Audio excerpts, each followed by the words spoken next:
మహబూబాబాద్ జిల్లా నర్సింహులపేట మండల కేంద్రంలోని ఆదర్శ పాఠశాలలో జిల్లా ఎస్పీ సుధీర్ రామ్నాథ్ కేకన్ ఆదేశానుసారం సోమవారం గంజాయి మత్తు పదార్థాలు రోడ్డు ప్రమాదాలు డైల్ 100 ఆక్తాయిల నుంచి అమ్మాయిల ఆత్మరక్షణపై నూతన చట్టాలు సైబర్ నేరాలు బాల్య వివాహాలపై పోలీస్ శాఖ కళాబృందంచే ఆటపాటలతో అవగాహన కల్పించారు. ఈ సందర్భంగా ఎస్ఐ మాట్లాడుతూ ప్రతి విద్యార్థిని ర్యాగింగ్, ఈవ్టీజింగ్, పోక్సో, సైబర్ నేరాల గురించి అప్రమత్తంగా ఉండాలన్నారు. బ్యాంక్ ఖాతా వివరాలు, ఓటీపీ, ఆధార్ నెంబర్ వంటివి ఇతరులకు చెప్పొద్దని సూచించారు. వారికి ప్రత్యేకమైన ధన్యవాదాలు. చక్కటి కార్యక్రమాన్ని ఏర్పాటు చేసిన మా ఎస్ఐ సార్కు చెప్పారు. తలోపల మీకు మార్పు రావాలని కోరుకుంటూ మీరు బాగా చదువుకొని ఉన్నత విద్యలు అభ్యసించాలని భగవంతుడు కోరుకుంటూ ఇప్పుడు అంటూనే మమ్మల్ని వాయిదా పడేశారు. ఇందాక ఆ పిల్లవాడితో మాట్లాడింది ఆ పిల్లవాడి మాటలు కాదు, సార్ మాటలే. గ్రహించారా?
మన జనం మారితే ఈ జగతి మారురా.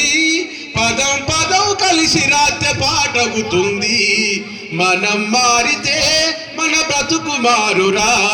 జనం మారితే ఈ జగతి మారురా.